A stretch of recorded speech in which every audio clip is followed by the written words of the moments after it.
marxaladaha uurka. Uurku waxa uu ka kooban yahay 9 bil ama 39 isbuuc, waxaana loo qaybiyaa 3 marxaladood. Marxaladda koowaad ee uurka waxa ay bilaabmataa marka ay kulmaan ugxanta hooyada iyo isbeermada aabaha, waana muddada u dhaxaysa isbuuca koowaad ilaa isbuuca 12aad. waxaa dhaco isbeddel hormoonada ah. waxyaalaha ugu caansan marxaladda koowaad waxaa loo yaqaanaa jiro subaxeed, waxaana lagu arkaa hooyada matag iyo lalabo xilliyada subaxii, waana xilliga ay u yaqaanaan dadkeena walaca. dhinaca kale, isbuuca koowaad ilaa isbuuca 4aad waxaa sameysmo bacriminta dheecaanka aabanimada iyo ugxanta hooyanimada lagu mideeyo. markaa kadib waxaa sameysmo waxa loo yaqaano uurjiif, waxa uuna ku dhagaa derbiga ilmagaleenka, waxaana dhaco isbeddel hormoonada marka uu ku dhagaayo derbiga ilmagaleenka.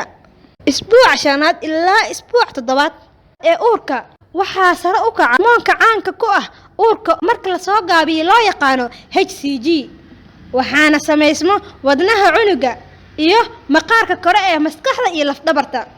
sidoo kale waxyaalaha sameysmo waxaa ka mid ah ibida cunuga, lafaha cunuga iyo isu soo dhawaanshaha tubooyinka neerfaha. sidoo kale waxaa sameysmo maskaxda iyo lafdhabartaba. sidoo kale waxaa sameysmo adimaha cunuga iyo wajiga cunuga. isbuuca 8aad ilaa isbuuca 12aad ahna muddada u dambeyso marxaladda koowaad waxaa sameysmo faraha cunuga, waxaana hormara sameysmanka adimaha cunuga. sidoo kale waxyaalaha sameysmo waxaa ka mid ah daboolka isha, dhagaha cunuga iyo luqunta cunuga.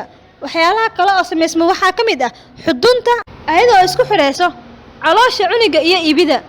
marxaladda labaad waxa ay bilaabataa isbuuca 13aad ilaa isbuuca 25aad.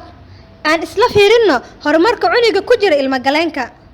isbuuca 13aad ilaa isbuuca 16aad waxaa gebi ahaanba dhammeysma sameysmanka cunuga, waxaana bilaabma dhaqdhaqaaqa cunuga ee hooyada ka dareenta caloosha dhexdeeda. waxaa la aqoonsan karaa jinsiga cunuga, rag iyo dumar waxa uu yahay. sidoo kale waxaa weynaado lafaha cunuga. isbuuca 18aad ilaa isbuuca 25aad waxaa sare u kaca korniinka cunuga iyo adkaanshaha lafaha iyo qaab dhismeedka cunuga. waxaana halkaas oga baxaynaa marxaladdii labaad ee uurka.